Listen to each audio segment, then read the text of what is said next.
Bapak Ibu, kaum muda, serta anak-anak, saudara-saudari yang terkasih, berkah dalam. Berjumpa kembali dalam renungan bulan Katekese Liturgi tahun 2020.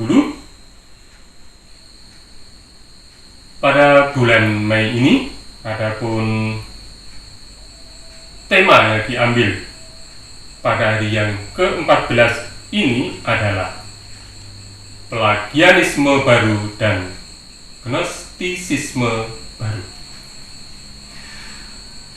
Santo Matias Rasul yang kita pestakan hari ini dipilih untuk menggenapi 12 rasul setelah kematian Yudas Iskariot. Ia terpilih dengan tugas jelas, yakni menggenapi jumlah ke-12 rasul yang melambangkan dasar umat Allah yang baru dan menjadi kebangkitan Yesus. Pertanyaannya, bagaimanakah kita masing-masing ambil bagian dalam tugas para rasul yang digantikan oleh para uskup itu untuk menjadi saksi kebangkitan Kristus pada zaman ini? Menarik sekali bahwa Paus Fransiskus menyebut dua bahaya besar dalam gereja masa kini melalui anjuran apostolik Gaudet et Exsultat. Sri Paus menyebut Gnostisisme baru dan Pelagianisme baru. Gnostisisme baru merupakan sikap dan pandangan yang menganggap bahwa keselamatan dan kekudusan dapat dicapai melalui ilmu atau pengetahuan atau pengalaman atau gagasan tertentu yang begitu memukau dan istimewa bagi diri sendiri, tapi intinya tidak berdampak dengan aksi kasih kepada sesama. Misalnya, orang sangat kagum dengan pandangan filosofi tertentu, psikologi tertentu, atau pandangan tertentu yang membuatnya hidup dalam pikiran dan perasaannya sendiri. Adapun Pelagianisme baru merupakan cara pandang yang intinya menganggap keselamatan dapat dicapai dengan perbuatan baik dan tidak memerlukan rahmat atau bantuan Allah. Pada masa kini, Paus Fransiskus menunjuk Pelagianisme baru dalam bentuk misalnya orang yang terobsesi dengan hukum, asyik dengan keuntungan sosial dan politik, kekhawatiran berlebihan terhadap liturgi dengan begitu kaku dalam aturan liturgi, ajaran dan wibawa gereja, kesombongan berkenaan dengan kemampuan untuk mengelola hal praktis, sampai lupa pada kasih dan keinginan membantu kepada sesama, terlebih yang menderita.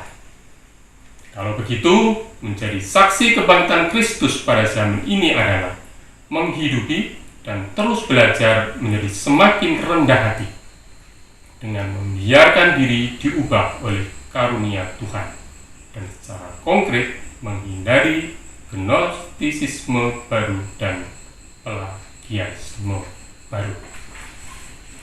Bapak Ibu serta saudari yang terkasih, anak-anak, kaum muda, ada dua hal yang membahayakan iman seseorang.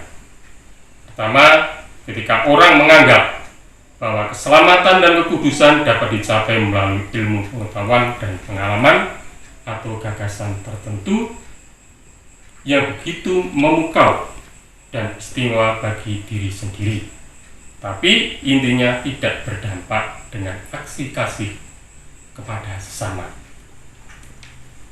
Aksi membahayakan yang kedua adalah sebuah cara pandang yang intinya menganggap keselamatan dapat dicapai dengan perbuatan baik dan tidak memerlukan atau bantuan Allah. Itu yang disampaikan oleh Bapak Suci Paus Fransiskus. Pelagianisme baru dan Gnostisisme mistisisme baru. Saya lalu teringat dengan apa yang disampaikan oleh beberapa nenek-nenek. Pokoknya pejah gesang kulo nderek Gusti. Pokoknya mati dan hidup saya ikut Tuhan. Dengan cara pikir yang sederhana itu, mereka mampu untuk bersaksi soal imannya dengan tulus. Mereka dengan tekun ikut prayasti yang sepenuh hati, berangkat lebih awal, pulang tidak cepat-cepat. Mereka ingin berlama-lama dengan Tuhan, walaupun sebenarnya mereka tidak paham betul bahasa pengantar dalam misa tersebut. Mereka rajin dalam kegiatan di lingkungan, doa bersama, baik wujud keluarga maupun doa rosario. Tak lupa mereka siapkan uang yang mereka punya seadanya untuk kolektor. Bagi saya, inilah iman yang hidup. Di sisi lain, ada banyak di antara kita ikut perayaan Ekaristi selalu kurang puas. Ada saja yang selalu membuatnya kecewa. Mana korunya jelek, mana lektor membaca nggak jelas, mana prodiakon tidak sigap, atau sampai ngerasani romonya ngendikane tidak jelas, dan lain-lain. Singkat kata, setelah misa selesai hanya bersungut-sungut. Nah, inilah yang perlu kita koreksi secara pribadi. Akhirnya menjadi pengikut Kristus di zaman sekarang adalah menghidupi dan terus-menerus belajar menjadi semakin rendah hati, dengan membiarkan diri sendiri diubah oleh karunia Tuhan. Dimuliakanlah Tuhan kini dan sepanjang masa. Amin. Berkatan